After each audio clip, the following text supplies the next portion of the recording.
when he led college football in completion percentage and he threw almost 40 touchdowns for over 4,000 yards.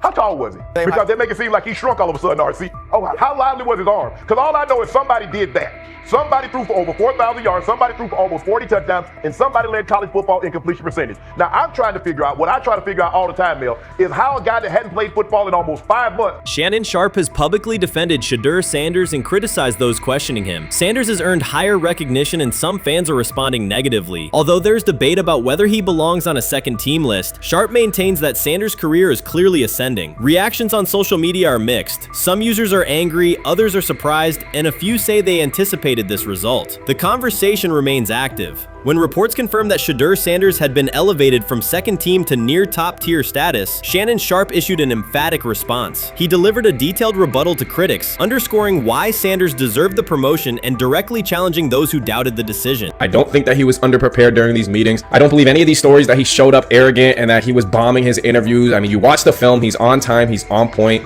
You watch his interviews, he answers like a 10-year NFL veteran. Like, he's clearly dominating OTAs. It's every single day there's a new report of how well he's doing for the Browns in OTAs. And I mean, you can say what you want, it's just OTAs. Okay, if that's your new narrative, then he's doing exactly what he needs to be doing. He's on point, he's on time, he's getting the respect of his teammates, and he's making plays. So we're gonna see years down the line, something's gonna come out that I don't know what exactly it was, but something will come out. Critics have been waiting for an opportunity to dismiss Sanders. They labeled him overrated, accused him of benefiting from nepotism, and claimed his profile came only from his last name and polished image. Within their own echo chamber, they cited every game in which he fell short of huge passing numbers as validation of their doubts. Since Sanders has begun receiving formal recognition, criticism has escalated. A wave of self-appointed analysts is dissecting his throwing mechanics and team role, and many online commentators now argue that his promotion reflects deeper problems within the sport. Shannon Sharpe rejected each criticism directed at Shedeur Sanders. During the broadcast, he turned a routine segment into a detailed examination, acting as presenter, interrogator, and fact-checker. Sharpe walked viewers through game film, season statistics, and scouting reports to show why Sanders merited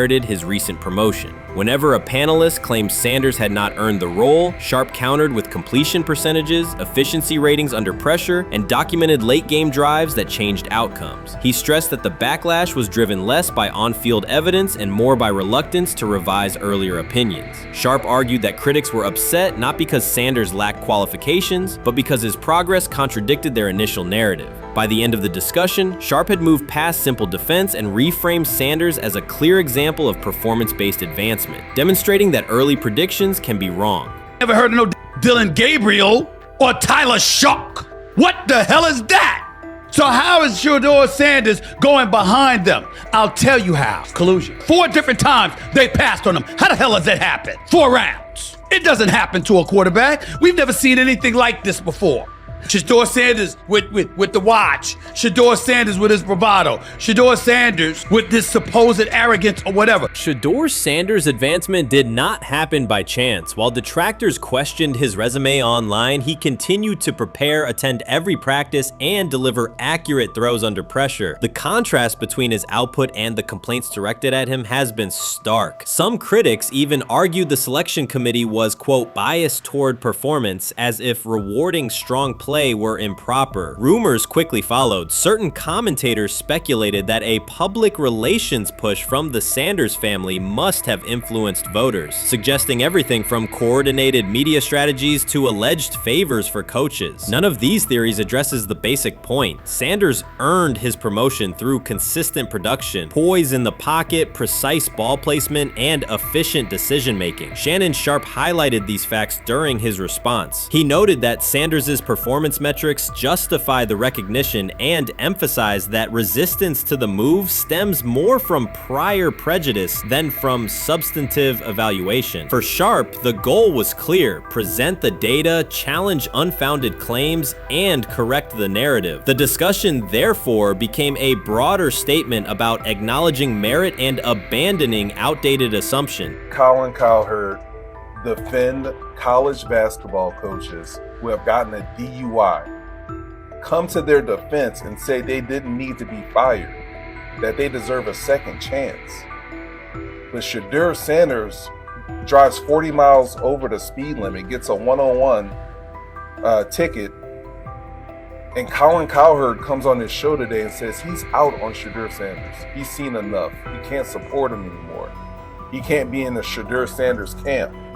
because of their speeding ticket. Shannon Sharpe addressed commentators who portray constant doubt as expertise. Those who discount strong performances with "we'll see" but declare bust after a single mistake. He noted their belief that progress only counts if an athlete visibly struggles. Sharpe's response was methodical rather than emotional. He presented evidence, cited statistics, and calmly refuted each claim. Following his remarks, several critics began revising or deleting earlier posts, recasting themselves as longtime supporters of Shedeur Sanders despite having questioned him for months. Sharpe insists on accountability, naming specific individuals and dates while requesting public acknowledgement of prior errors. He argues that analysts cannot spend months undermining a player's potential and then quietly adopt a supportive stance once the athlete succeeds. These are serious, big-time, top-of-the-line playmakers that they have. If you can go 45-42 in the fourth quarter because your quarterback set the school record with 510 yards passing.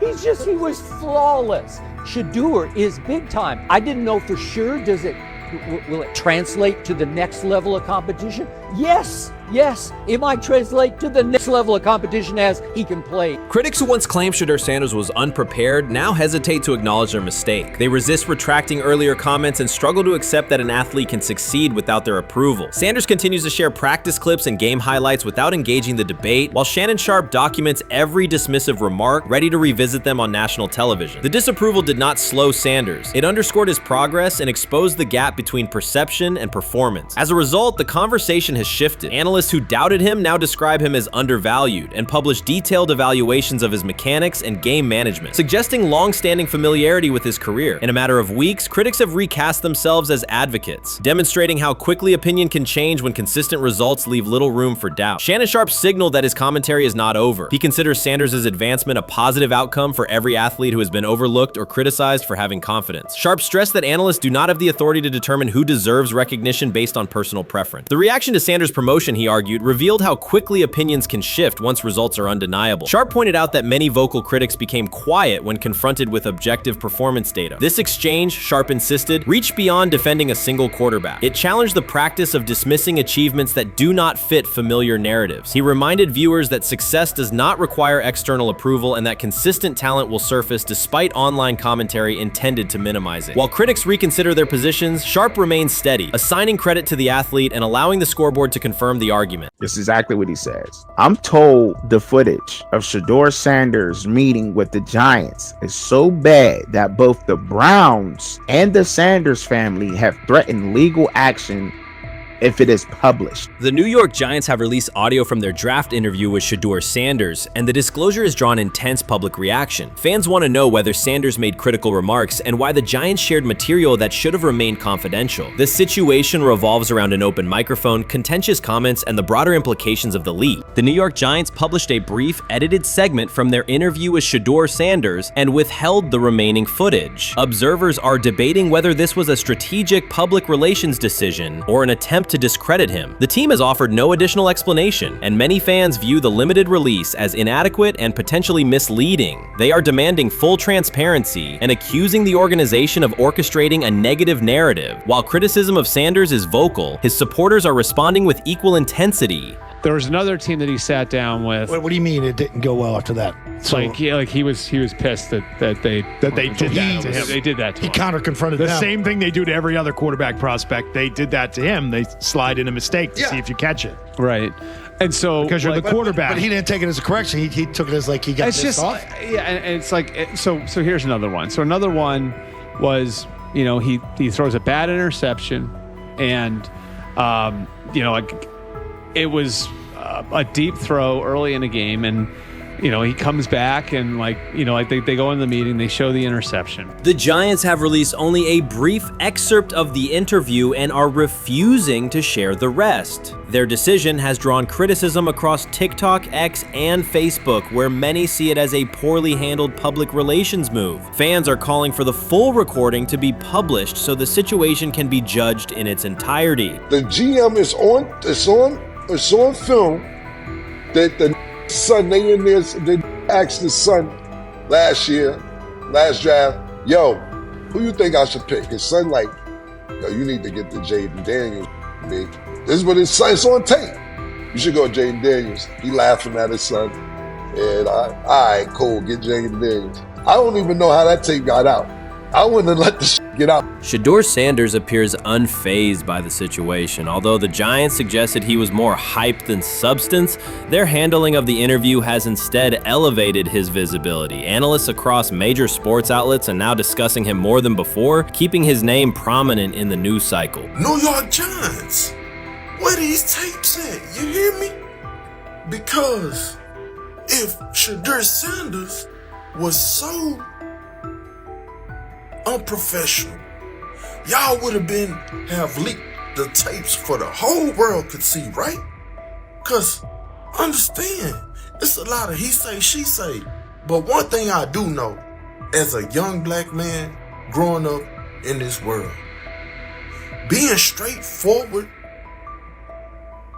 and not sugarcoating anything. The Giants' PR team appears to reject Sanders' family connection outright, a decision many view as unprofessional and lacking nuance. Internal discussions seem to have dismissed quarterbacks with prominent relatives as poor fits for the organization, revealing limited awareness of public perception. The response was swift. A single edited clip ignited widespread debate on social media, with fans asking why essential segments were held back and what the team might be hiding. Critics argue that if the full interview contains nothing damaging, the club should release it in its entirety. Online discussion intensified immediately and continues to gain momentum. What they do during the film and the combine and the meetings is teams will install mistakes intentionally planted in the install, and they want you to catch them. Shedeur didn't, and when a coach called him out, once again, it didn't sit well.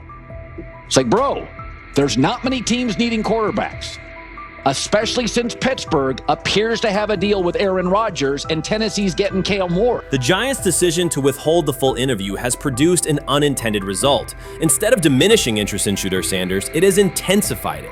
Media outlets and analysts are now examining every on-field rep, press comment, and public appearance as evidence of how he conducts himself under scrutiny. Each throw, adjustment, and answer is tracked and evaluated against league standards, reinforcing the view that he remains composed and professional. Many fans contend that the organization has misrepresented Sanders and suggest the issue may stem from the Giants' view of his father, Deion Sanders. They see the partial release as an attempt to raise doubts about his character by association. That perception has only made his profile more compelling. The discussion has shifted from whether he deserves a high draft position to how effectively he withstands sustained pressure. Sanders is now regarded not just as a talented prospect, but as a symbol of resilience, central to debates about transparency and organizational strategy. Even if the Giants eventually provide more context, the visibility they have created for him is unlikely to fade. The most fun yet the most difficult thing I cover and we cover all year long is not games. It's the NFL draft.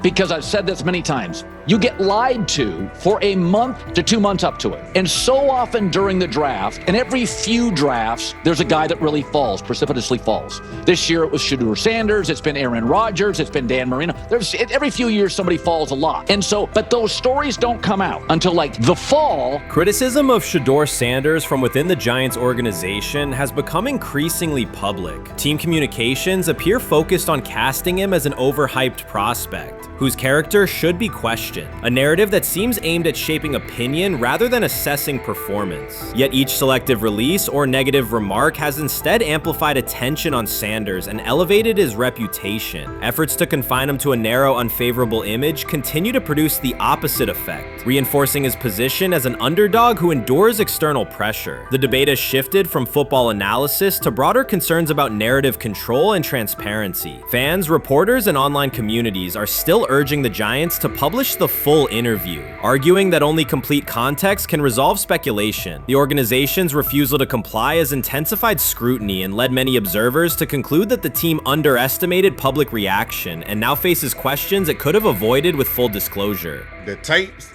the New York Giants have the tape. They definitely have the tape. It's confirmation that they have the tape. Shedeur didn't do nothing.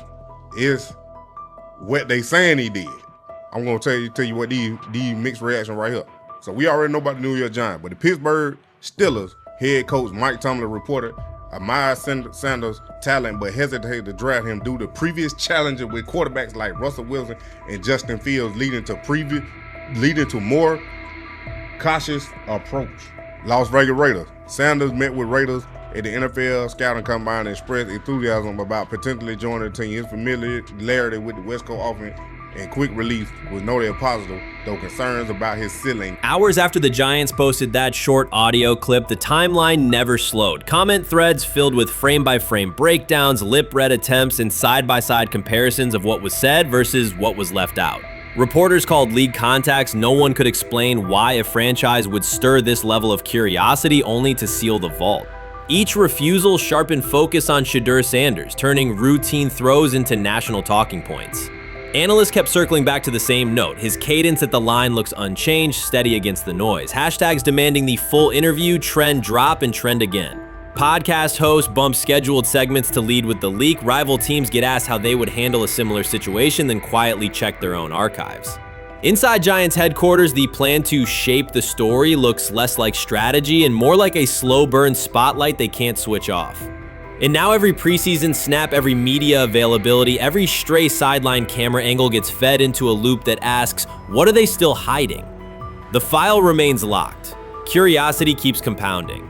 Until someone presses upload or steps to a podium and explains the redactions, the subject drifts away from depth charts and play design, fixing instead on secrecy, control, and the risk of underestimating how fast attention turns pressure into permanence. Momentum isn't fading, it keeps recalibrating, louder, impossible to mute.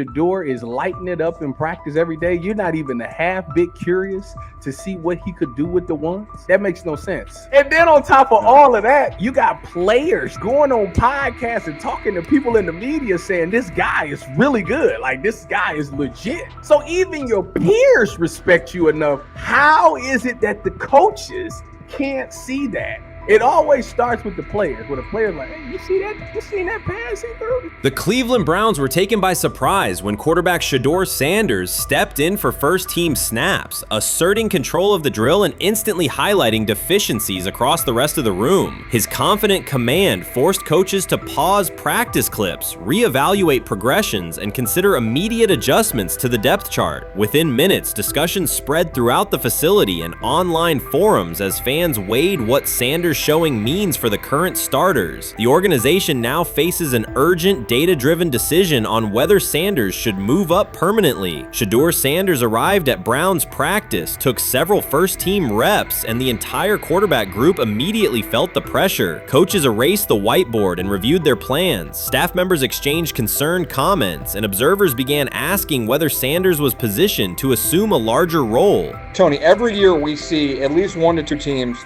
They were in last place in their division the year before. No one thought they'd be good, and then they were good. It almost seems like no one's even assuming the Browns can be that, but we see it happen every year. And I get the quarterback stuff, but like, correct me if I'm wrong, Tony.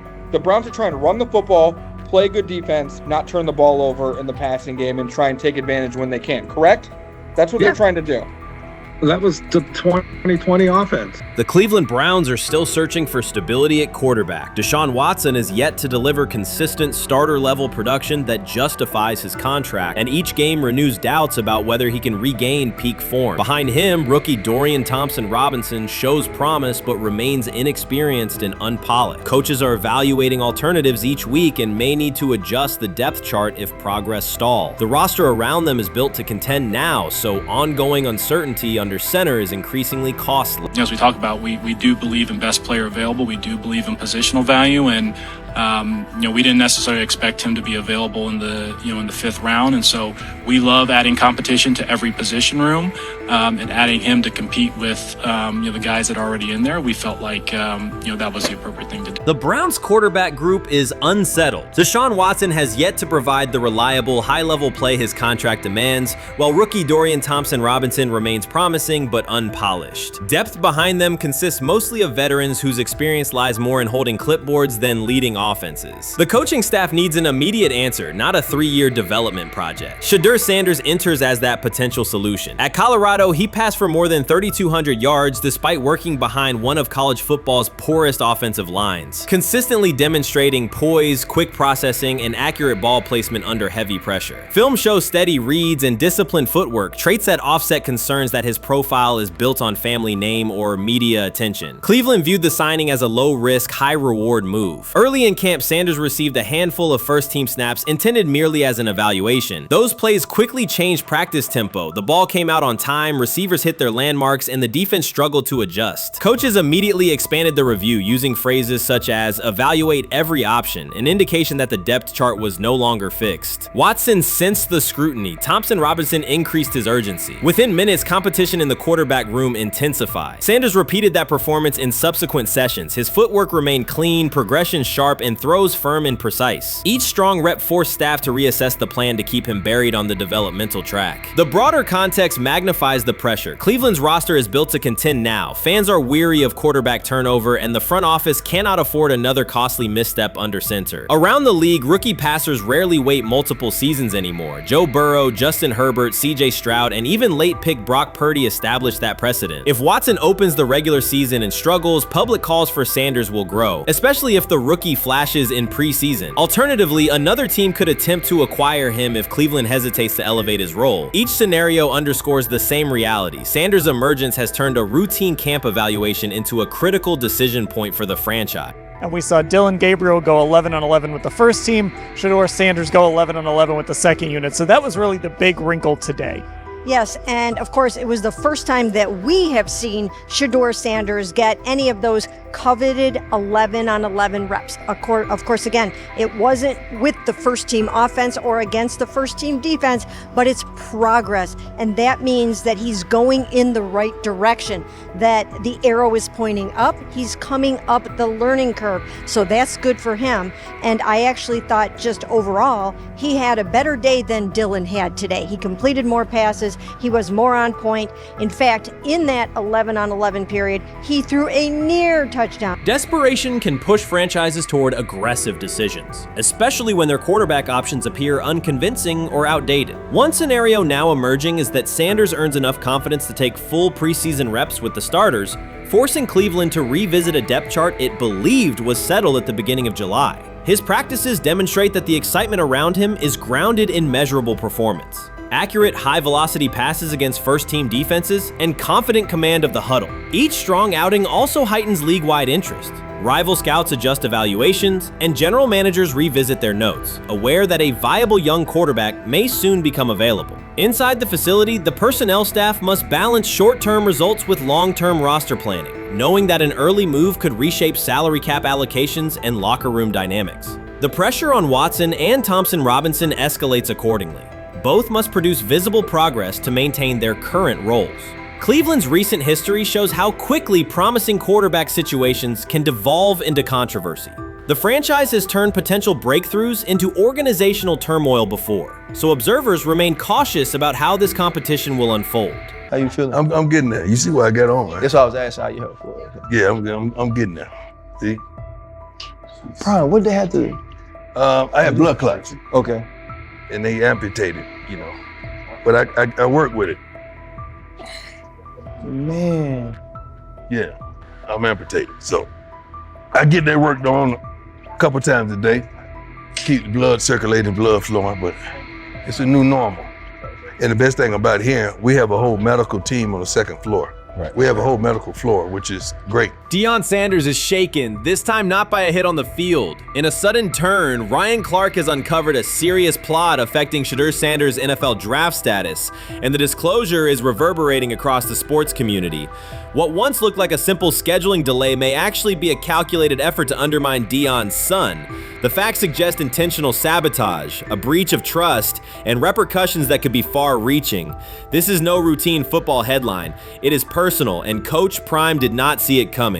The sports world loves to celebrate underdogs, yet it often takes even greater pleasure in tearing down rising stars. Deion Sanders is witnessing that cycle now, not from the sidelines as Coach Prime, but as a father. The lights in Boulder remain bright, the cameras keep rolling, and Sanders still wears his gold watches, sunglasses, and natural swagger. Still, behind that familiar smile is a man carrying deep pain as criticism aimed at his son mounts daily. How much of that is opening press conference saying, okay, we are family, saying that he was sent to do certain things? Do you feel like people got attached to that, or it just was the fact that prime time is at Jackson State? It's prime time. If my son plays cornerback, I want him to be around, in my opinion, the best cornerback ever to touch the field. That's right. If my son played DN, I'd have to talk to you and tell me who's coaching the DNs. That's but right. I was sending my son to That play greatness. for prime. His pain does not come from critics or losses, but from watching his son, Shedeur Sanders, get pulled into a system where politics outweigh performance. By every metric, arm strength, accuracy, field vision, Shedeur belonged in the top 3 of any NFL mock draft. Defensive coordinators who tried to unsettle him know he never flinches. He owns the unteachable leadership trait that turns strong prospects into franchise cornerstones. Then the narrative shifted. Draft boards that once placed him 2nd or 3rd slid him to 5th, then 12th, and eventually out of the 1st round on some lists. Analysts grew cautious, executives became vague. The statistics stayed strong, and the game film still proved his ability, yet the buzz evaporated. The abrupt silence felt deliberate and wrong. Former NFL safety and respected analyst Ryan Clark then delivered an unfiltered disclosure, not on a scheduled TV segment, but in an unscripted comment. He stated plainly that influential figures inside the league were not overlooking Shedeur Sanders. They were actively holding him back. The motive, Clark said, was political, and the real target was Deion Sanders, Hall of Famer, architect of Jackson State's resurgence, and the coach who turned a 1-11 Colorado program into a national headline. Deion's refusal to conform, wearing sunglasses indoors, dancing with players, speaking candidly, challenged an establishment that favors predictable images and rehearsed statements. According to Clark, that resistance to tradition was not forgotten. When Shedeur displayed the same mix of talent and confidence, concern spread through front offices and media circles. Questions about leadership style and attitude surfaced. Coded language for discomfort with a quarterback who mirrors his outspoken father. Clark's point was clear. The issue is not Shedeur's performance. If he had posted identical numbers at Ohio State or Alabama, endorsements and media specials would follow. Instead, interest cooled, because the Sanders family embodies a self-made identity the league cannot easily manage. Their visible pride and independent brand challenge a system that prizes control. And that threat, not football ability, is what Clark believes is suppressing Shedeur's draft stock. The rumors have ended. The decision is public. Cleveland Browns owner Jimmy Haslam has informed every level of the organization that unless an unforeseen injury intervenes, Shedeur Sanders will start at quarterback in week 1. The announcement is not an informal suggestion or a quiet push in the background. It is a direct order. Multiple independent reports, amplified most visibly by Colin Cowherd, confirm that Haslam delivered the directive himself. From the owner's viewpoint, the logic is simple. No one else on the roster offers the same combination of talent, leadership, and long-term upside. Joe Flacco is approaching the twilight of his career. Kenny Pickett has shown flashes but remains inconsistent. Dylan Gabriel, taken in the 3rd round, is a developmental project. By contrast, Haslam believes Sanders can alter the franchise's trajectory immediately, and he refuses to allow internal hesitation to stall that possibility. The standoff traces back to April. General manager Andrew Berry and head coach Kevin Stefanski entered the draft wanting a low-profile prospect who would fit quietly into the existing depth chart. They prioritized scheme familiarity, modest public attention, and a clear developmental timeline. When the board lined up, they reached for Gabriel in round 3, reasoning that an early investment would justify keeping a rookie on ice behind the veterans. But Sanders continued to slide, first through day 2, then deep into round 5. Haslam watched the names come off the board, convinced the league's bias against Deion Sanders' outspoken son was obscuring legitimate first-round talent. When Cleveland's 5th-round pick arrived and Sanders was still available, Haslam intervened. He did more than approve the choice. He overrode the original plan, making it clear that the organization would select Sanders and give him every chance to compete. From that moment on, the Browns' internal narrative splintered into 2 camps, those ready to accelerate around their owner's vision and those still trying to protect their original approach. Once rookie minicamp began, Sanders erased much of the speculation. He commanded huddles, processed coverages quickly, and delivered throws with anticipation that belied his draft slot. Teammates noted his willingness to accept blame for missed timing, then correct the error without dramatics. While Flacco and Pickett split most first-team reps, Sanders treated limited opportunities as full-speed auditions. During organized team activities, he identified blitz looks, redirected protections, and consistently consistently found his second read when the primary route was covered. More than one defensive veteran told local reporters that Sanders looks like the best arm in the building. That assessment forced Barry and Stefanski to reevaluate their timetable. They could no longer label Sanders a long-term project without contradicting on-field evidence. Drafting Gabriel 2 rounds earlier had provided the staff an excuse to slow roll Sanders' ascent. Coaches could point to investment cost, meeting room familiarity, and installation comfort to justify Gabriel's snap share. Yet each practice rep in which Sanders outperformed the third rounder weakened that shield. Behind closed doors, position coaches began requesting more Sanders film for cut-ups, and offensive assistants quietly shifted meeting questions toward concepts the rookie already executed well. By mid-June, Barry himself started describing Sanders not as a developmental asset, but as a competitive option. Those subtle linguistic changes signal the front office's recognition that the narrative had moved beyond their control. Haslam's history with quarterbacks is well documented. His pushes for Johnny Manziel, Baker Mayfield, and Deshaun Watson were high-visibility swings, each driven in part by a desire to generate excitement as well as wins. Critics highlight those choices to question his evaluation track record, yet Haslam perceives Sanders differently. Where Manziel carried off-field concerns, Sanders brings a reputation for professionalism. Where Mayfield's leadership style divided veterans, Sanders' approach has united receivers and linemen. Where Watson's trade involved unprecedented controversy, Sanders arrived at minimal draft cost. Haslam sees a rare chance to capture star potential without mortgaging the future, and he is unwilling to cede that upside to cautious pacing. Cleveland's supporters, weary of revolving door quarterbacks, have rallied around Sanders with unexpected speed. Sales of customized Sanders number 2 jerseys surged within days of rookie minicamp. Training camp ticket requests spiked once local media circulated videos of Sanders making NFL-caliber anticipation throws during 7-on-7 periods. The mood in Northeast Ohio has changed from tentative hope to active belief. Longtime season ticket holders who once shrugged at preseason storylines now debate Sanders' footwork at neighborhood barbecues. Social media engagement for Brown's content has climbed, driven by highlight compilations of the rookie threading seam passes between linebackers and safeties. All of this places Kevin Stefanski in a fragile position. If he opens week 1 with a veteran starter and the offense sputters, criticism will be swift. Each stalled drive will be interpreted as evidence that he ignored the owner's edict and the fan base's intuition. Conversely, if he names Sanders the starter solely under pressure, any early struggles could be framed as proof that Sanders was rushed, further exposing Stefanski to blame. The only sustainable solution is conviction. Either stand behind a veteran with clear strategic reasoning or embrace Sanders fully and structure the offense around his strengths. Splitting the difference, rotating series, delaying first-team reps, or using vague competition language will satisfy no one and likely jeopardize locker room clarity. Sanders' personal approach has reinforced Haslam's confidence. Instead of taking post-draft downtime,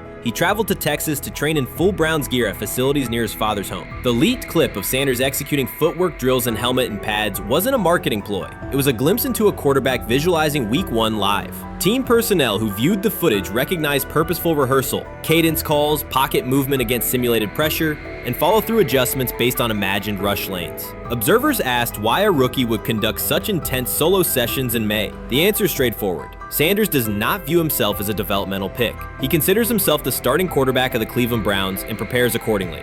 On pure ability, Sanders' arm strength ranks with the league average for starters. His accuracy to the intermediate middle, an area where the Browns' current scheme generates high leverage completions, has drawn consistent praise from receivers. The primary areas still under review are blitz recognition and live bullets and timing on deep outbreaking routes versus press coverage. Those developmental checkpoints are significant, yet daily practice reps show acceleration. In contrast, Flacco's mobility limits the boot action game that Stefanski installed to help Mayfield early in his tenure. Pickett can extend plays, but struggles to attack tight windows between linebackers and safeties, an essential requirement in Cleveland schematics. Gabriel remains an unknown at NFL speed. Thus, the competitive landscape favors Sanders sooner than the coaching staff originally planned. The franchise now stands at an inflection point. Haslam's mandate, the locker room's growing support, and the fan base's enthusiasm all tilt towards Sanders. The front office's earlier strategy, anchored in patience and quiet development,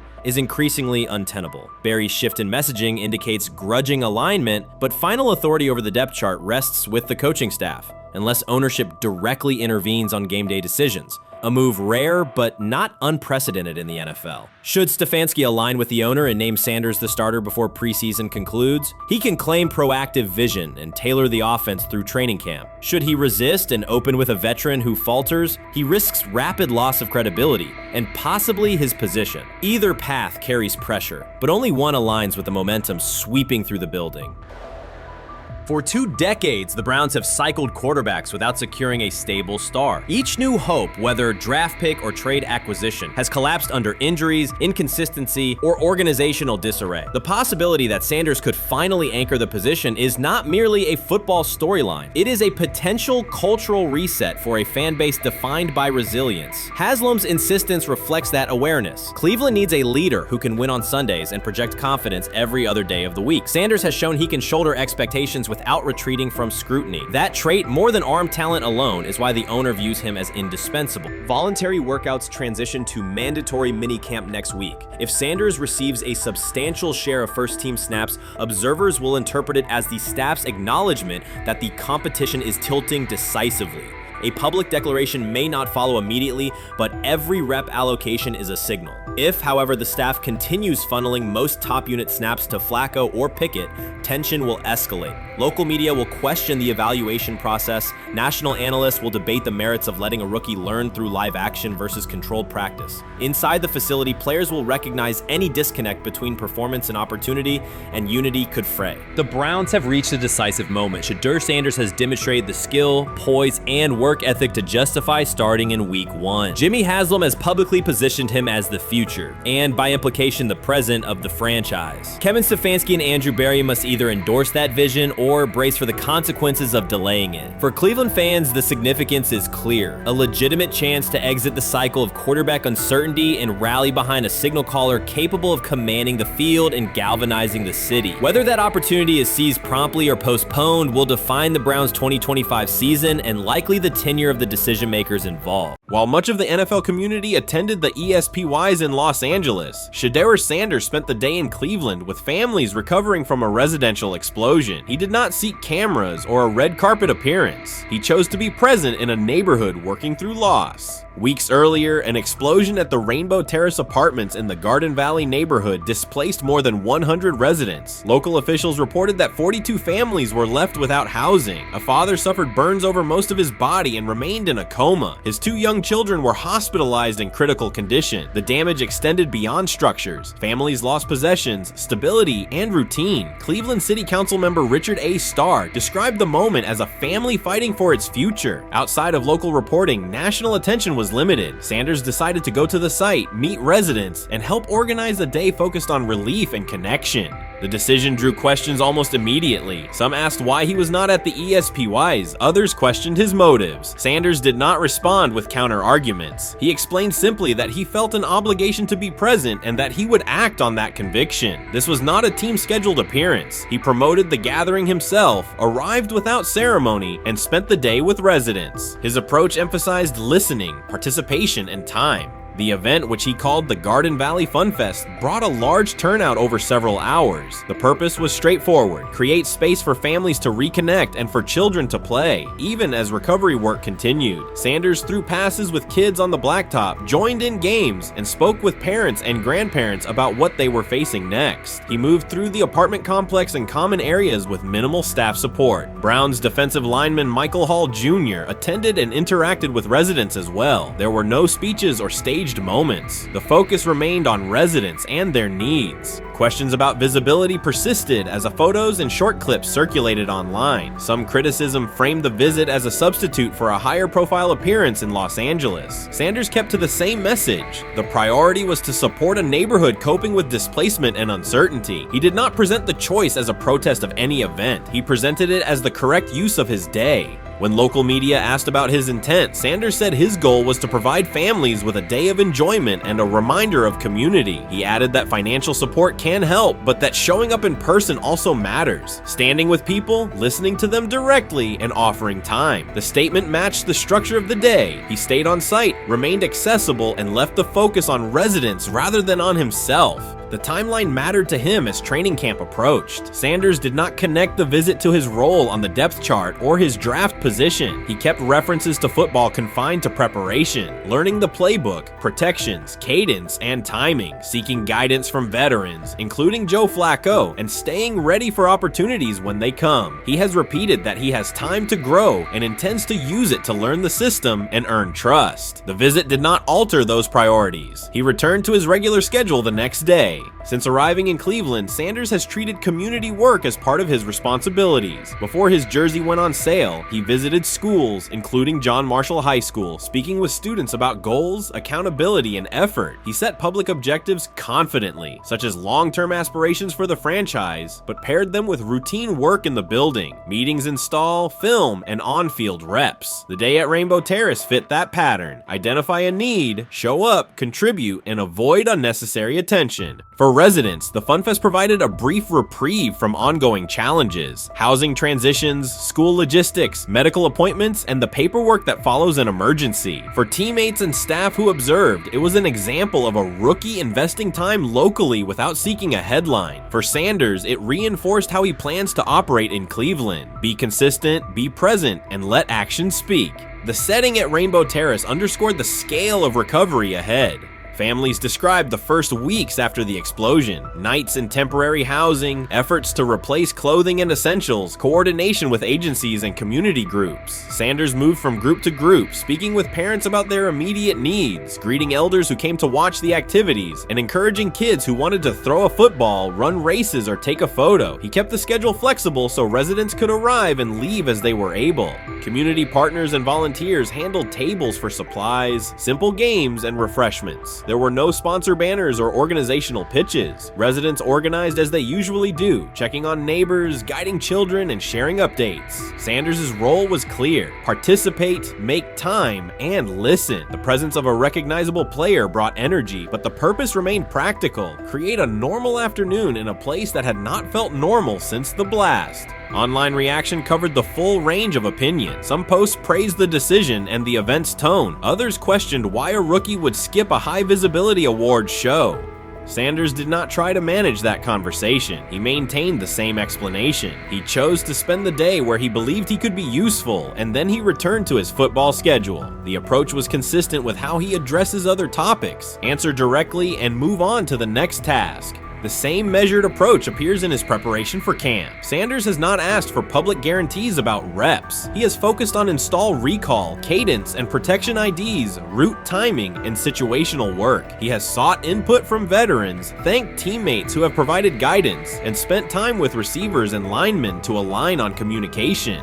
Coaches have emphasized that the quarterback competition is a process, and Sanders has accepted that framework. His emphasis remains on readiness. None of this overshadows the experience and resumes of other players on the roster. It does provide a clearer picture of how Sanders operates as a professional. He separates off-field actions from promotional efforts. He keeps football preparation focused on what he can control. He communicates with teammates across position groups so that timing and expectations are shared. He does not try to steer attention in his favor. He tries to make steady progress. The day in Garden Valley was one example. He arrived without a speech, stayed for hours, and left without an announcement. He did not ask for recognition. He offered time. Residents responded in kind. Kids lined up for catches and races. Parents and grandparents asked about camp and wished him well, and neighbors coordinated rides and schedules around the event. The atmosphere felt like a neighborhood gathering, not a media production. Local leaders who were present or who spoke later emphasized that recovery will take months. Families will continue to navigate housing, healthcare, and daily logistics. Events like the FunFest do not resolve those issues, but they help sustain community connections and morale. Sanders' contribution was to create a space for that to happen and to treat the day with the same seriousness he applies to practice: plan, execute, and keep the focus where it belongs. As the preseason approaches, Sanders will continue to compete for opportunities on the field. He has said he will be prepared when called upon, and that he understands the importance of mastering details before focusing focusing on outcomes. The organization will make decisions based on evaluation, and he will accept the results while continuing to improve. The off-field choices will remain consistent, identify needs in the city where he lives, and contribute in direct, practical ways. The core elements are simple. A neighborhood suffered a significant loss. Residents faced immediate and ongoing challenges. A rookie quarterback chose to spend a day there, without a press conference, without a schedule of talking points, and participate in a community-led event designed to give families a break and remind children that play still has a place. He provided presence, not a headline. He listened more than he spoke. He returned to work the next day. In a league and media environment that often prioritize visibility, Sanders made a different choice. He kept attention on people, not optics. He placed value on time spent in person rather than on appearances. He continued to build trust in the locker room and in the city through steady conduct rather than declarations. That approach, measured, direct, and consistent, will shape how he is viewed in Cleveland as much as any public statement could. The outcome of his football career will be decided on the field by installations learned, reads made, throws delivered, and games played. The outcome of his role in the community will be measured by smaller, quieter moments. Afternoons like the Fun Fest, school visits, and unannounced stops where listening matters more than being seen. For Cleveland residents at Rainbow Terrace, the takeaway from that day was straightforward. Someone who represents their team showed up, stayed, and participated without fanfare. For Sanders, it was the same. Do the work in front of you, whether that is a practice period or a neighborhood event, and keep the focus on the people who are affected most. Shedeur Sanders doesn't ask for excuses. He hasn't blamed limited reps, patched together receiver groups, or fourth-string offensive linemen struggling against Cleveland's second-team defense. He shows up, works, and demonstrates why he belongs. On day 3 of Brown's training camp, for the first time since OTAs, he finally received something close to a fair opportunity. He lined up with the second unit during an 11-on-11 period and made the most of it. In 8 plays, he did what he typically does when given a chance. He executed. He went 2 for 2 on a quick series, finishing with a decisive throw to tight end Blake Whiteheart that immediately caught the sideline's attention. There was no hesitation in his drop, no unsettled feet, and no panic. Just firm, accurate timing and clean operation. It raised an obvious question. What has taken so long for the Browns to evaluate him with a functional group? The story isn't only about one throw, it's about the delay before it. Sanders has been the guy for most of his football life, commanding high school programs, starring in the Southwestern Athletic Conference at Jackson State, then operating under national attention at Colorado. For the first time, he's been told to wait. He has treated that reality as part of the job rather than a setback. He has prepared like a professional since the moment he arrived, and on the 3rd day of camp in heavy heat, he let the football represent his case. While coverage focused on the veteran presence of Kenny Pickett and Joe Flacco, Sanders made an impression with minimal volume. The difference with the second team was immediate. Protection held up, routes were on schedule, and progressions unfolded as designed. Within that structure, he looked like the quarterback who led efficient offenses at Jackson State and Colorado. Calm in the pocket, decisive in his reads, and accurate to tight windows. This was not simply a good practice period, it was a clear statement. He was not just operating the script, he was directing it. The timing was sharp, the reads were clean, and the seam throw to Whiteheart was a high-level anticipation throw, professional in placement and pace. The narrative around Sanders should reflect that when he is placed in a workable situation, his strengths are visible. Early work with 4th unit personnel included protection issues and unreliable spacing. With the 2nd unit, those variables stabilized and his work looked consistent with his resume. The performance supported a straightforward conclusion. The evaluation should move forward with higher quality reps. Sanders has been explicit about his approach. He does not request special treatment. He intends to be prepared so that when an opportunity appears, he can step in without a drop-off. He has said he wants to be ready for anything and not offer explanations after the fact. That mindset fits what teammates and coaches have observed. A quarterback focused on the assignment, not the conversation around it. The conditions were demanding, relentless sun, heavy humidity, and a practice tempo that stressed decision-making. Many players fatigued as the session wore on. Sanders did not show signs of rushing reads or forcing the ball. He managed the pocket, reset his base when necessary, and continued to deliver on time. The path he has taken, HBCU starter in the SWAC, then Power 5 starter under constant attention, has prepared him for compressed evaluation windows. He has been under scrutiny for years. The heat did not change his process. He moved defenders with his eyes, anticipated breaks, and stepped into throws with balance. The crowd was not chanting his name, and there were no ovations. That was irrelevant to the task. He is focused on the locker room and the staff, and he is building credibility the same way he did at previous stops, by being reliable when the ball is snapped. Quarterbacks coach Bill Musgrave has emphasized ignoring external noise and keeping attention on install, footwork, and timing. Sanders is familiar with the dynamic. He has been followed by cameras and commentary since his early teens. He has experience living with attention and still adhering to routine. Under heat, with a narrow set of snaps and multiple decision points, he stayed composed and effective. 2 speeding citations, 91 miles per hour in Brunswick and 101 miles per hour in Strongsville, became national items. General Manager Andrew Berry characterized the decisions as not smart and stressed that it's not only about driving fast, but about the safety of others. Sanders accepted responsibility, stated that he learned from the incidents, and said he would follow the rules. The attention to those citations did not alter his daily schedule or his practice preparation. He arrived early, stayed engaged, and kept the discussion centered on work. Away from the field, he spent time at Rainbow Terrace in Cleveland after a significant apartment fire, distributing supplies and checking on families affected by the incident. There was no formal media rollout around the visit. It was an instance of direct engagement with the community without publicity attached to it. That reflects the same approach he shows inside the building. Do the work first. Sanders treats each rep as if it might be his last for the day and his only chance to show a specific element on tape. He prepares for protections, cadence variations, route adjustments, and timing with a level of detail that compresses the learning curve. When he is not under center, he studies coverages from the sideline, charts plays, and reviews video before and after practice. He writes down the next day's calls so he can anticipate checks. He has reference using virtual simulation tools to replicate snaps he does not receive physically. That is not a passive stance, it is an active attempt to reduce the distance between classroom and field. He is building relationships across the roster, not just with projected starters. He communicates with defensive backs to understand what they see and how they react to certain stems. He spends time with offensive linemen to align on cadence and protection calls. He connects with newer players away from the facility so that communication improves in practice. That is practical leadership, consistent, low visibility work that becomes obvious when the ball is snapped and the operation is smooth.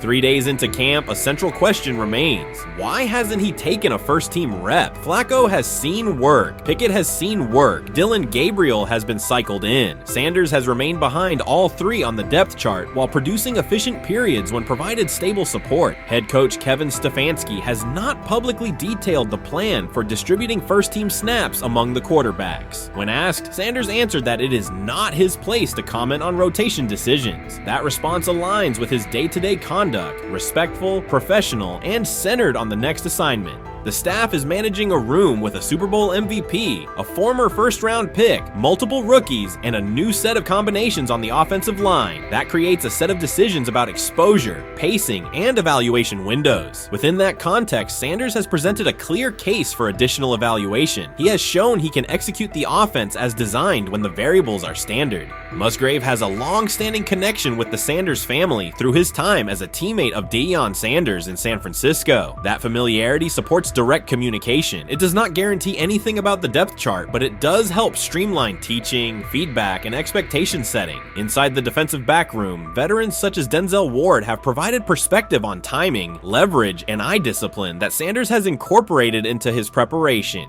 He is operating without the immediate family structure that defined his college environment. Away from his brother Shiloh and his father Deion, he is managing his own housing, nutrition, recovery schedule, and all the smaller tasks that accompany an NFL routine. Those adjustments matter because they influence consistency across a long camp. He has treated those responsibilities as part of the job rather than distractions, which is reflected in a steady daily approach. What he showed on day 3 with the second unit was not a surprise to those who have tracked his prior work. It was a continuation of a profile, efficient sequencing, clear timing, and consistent ball placement when protections and routes hold up.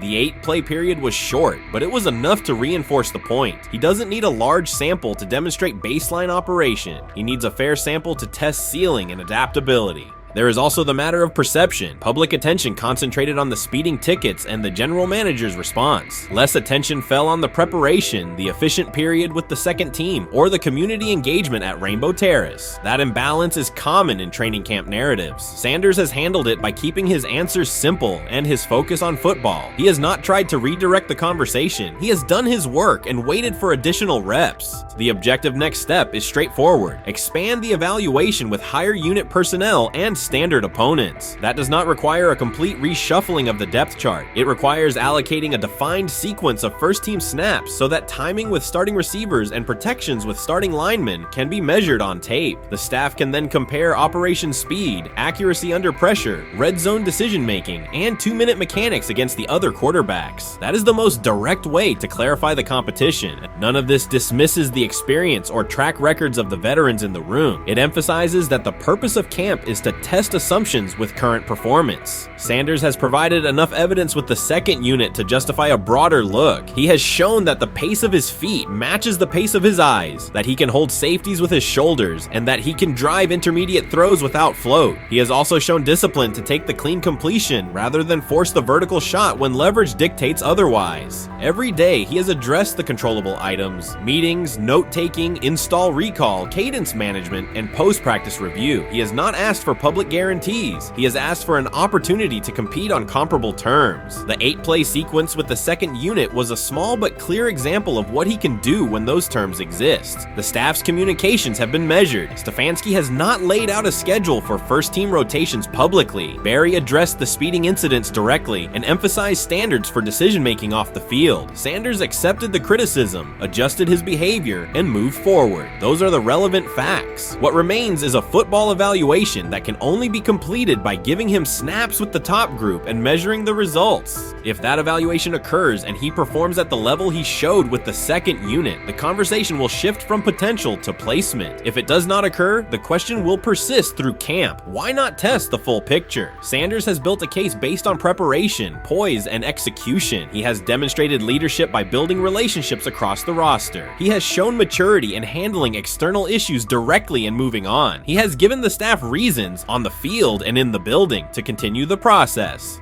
3 days into camp, he has answered everything within his control. He has shown growth, discipline, and consistent operation. He turned early fourth-team disarray into learning, then executed cleanly when moved to the second unit. He kept the discussion on football when outside topics threatened to dominate. He has not tried to win a press conference. He has tried to win every rep. If he continues to stack days like this, the next step is logical. Evaluate him with the starters, document the results, and let the tape determine the depth chart. Until then, he will continue to prepare, continue to compete, and continue to present the same message through his play. The 2025 NFL Draft was expected to be Shedeur Sanders' moment. Many projected him as a top 10 talent and a headline quarterback in one of the most discussed college football storylines in years. Instead of walking across the stage on the first night, he waited through 3 days without a call. There was no celebration, only silence. When the phone finally rang at pick no. 144 in the 5th round, it was the Cleveland Browns. With that selection, the financial outlook changed dramatically. The Sanders family believes this was not a typical draft slide, but the result of coordinated action. They are pursuing a $100 million lawsuit alleging collusion across parts of the league. In the months before the draft, Sanders was consistently discussed among the top quarterbacks in the class. Television and digital analysts praised his poise, accuracy, leadership, and command. Scouts highlighted a 74.1% completion rate, record-setting stretches at Colorado, and his rise from an HBCU star to a national figure. Consensus expectations placed him in the first round or early second. Draft night unfolded differently. As picks accumulated, there was little indication that his name would be called. The atmosphere at his private gathering shifted from anticipation to doubt. When the Browns selected him late on day 3, projections for his first contract dropped from an estimated range in the mid-$30 million to approximately $4.6 million, with corresponding reductions in likely endorsements and long-term positioning. According to Deion Sanders and others close to the family, this was not about performance, injury, or conduct. They argue it was coordinated. Attorneys were contacted immediately. The allegation is straightforward. Sanders' value was suppressed intentionally. The family's position is that this was a calculated decision within parts of the league, not an isolated set of evaluations. The legal claims focus on communications that, if authenticated, could be significant: internal emails, text messages, and owner-to-owner conversations. The family's representatives contend that these materials show a deliberate effort to avoid drafting Sanders in early rounds based on perceived image concerns rather than football merit. One message reportedly under review framed the decision in branding terms. Drafting Shedeur would mean inheriting the prime brand. The complaint asserts that this view led some teams to discourage others from selecting him unless necessary, not for film-based reasons, but to avoid perceived attention and external pressure tied to his family's profile. A related thread involves speculation about team fit and willingness to play for certain franchises. Past public comments by Deion Sanders were interpreted by some as signals of an Eli Manning scenario. The family's view is that these were strategic statements, not ultimatums. They argue that rather than engage in discussion, teams chose a passive approach, no direct rebuttal, reduced contact, and a collective reluctance to invest a premium pick. If phone records and written communications corroborate coordination, these items could become central exhibits. Media tone shifted as the draft neared. Coverage that had emphasized production and leadership began highlighting intangibles, interviews, and perceived coachability. Anonymous sourcing appeared in multiple outlets, with claims that Sanders skipped combine drills out of arrogance, bristled at film critique, or told one club, "Maybe I'm not the guy for you," after a tense session. A widely cited line, "Nobody wants a celebrity backup quarterback," was voiced by Colin Cowherd and circulated as shorthand for risk. The Sanders legal position is that these narratives did not arise organically, but reflected a coordinated leak pattern that undermined his market value. The family's contention is that this was primarily about control and compliance rather than football ability. They point out that Sanders did not fail a drug test, was not suspended, and did not produce poor athletic testing. His college resume included elite stretches and significant program elevation at 2 stops. The legal claim asserts that the league's power structure resisted a high-profile player aligned with a high-profile parent coach and an independent media presence. The allegation is that teams sought to avoid the perceived complexity that would come with selecting him early. The financial impact is a core component of the damages claim. Had Sanders been selected late first or early second round, projected 4-year compensation would likely have fallen between $30 to $35 million, with immediate access to higher tier endorsement opportunities and the brand leverage that accompanies a franchise quarterback designation. As a 5th round pick, the initial contract value is a fraction of that total, and associated off-field opportunities are typically narrower. The suit reportedly seeks not only lost salary, but also the broader economic value linked to draft position, sponsorships, licensing, and the visibility that accelerates an early career trajectory. The filing's scope, as described by sources close to the family, extends beyond the league office. It may involve media outlets, scouting firms, and specific executives if discovery shows coordination or materially false statements that affected value. The argument is that the draft slide harmed not only Shedeur, but also the broader Sanders brand, affecting perceptions of Deion Sanders as a recruiter, coach, and public figure. The family's view is that narrative construction around brand risk and celebrity backup produced a measurable economic and reputational loss. If a court authorizes discovery, the process would likely compel emails, internal draft notes, and message archives from teams and third-party intermediaries. Subpoenas could be served on media organizations for sourcing records related to anonymous quotes. That level of transparency would be unusual and could reveal how information flows during pre-draft periods. The legal theory moves beyond a single player's evaluation to the draft's integrity, whether owners or executives acted in concert to reduce a prospect's value for reasons unrelated to football performance.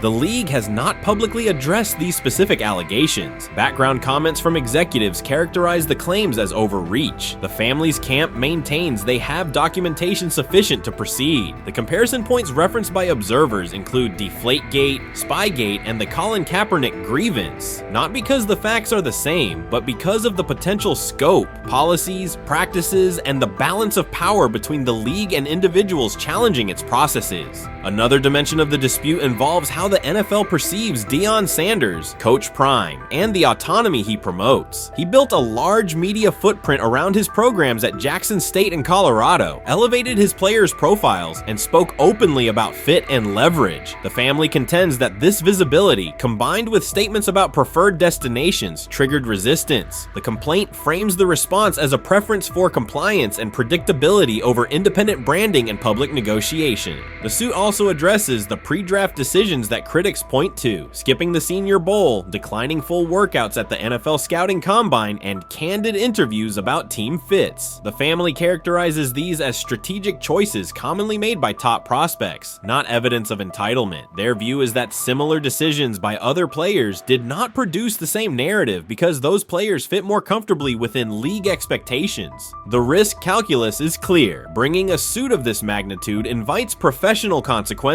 The family acknowledges that some within the league may react negatively. Their position is that the principle at stake, transparent and fair valuation, warrants the risk. The message they intend to send is that manufactured narratives and coordinated devaluation should face scrutiny, particularly when they affect earnings, opportunity, and reputation. If the case advances, several outcomes are possible. The court could find insufficient evidence of coordination, limiting the scope to individual judgments protected as opinion. It could also find enough to proceed to broader discovery, which would have implications beyond one player, including potential changes to how teams document evaluations and how media handle anonymous sourcing close to the draft. Agents might push for reforms, including clearer guardrails around leaks and standardized prospect communication records. For now, Sanders is working within the Browns structure. He has avoided public escalation beyond confirming focus on preparation and development. The lawsuit is a separate track managed by counsel. This dual approach, professional routine on the field and legal action off it, reflects the family's strategy. They intend to contest the process they believe harmed him while meeting club expectations day to day.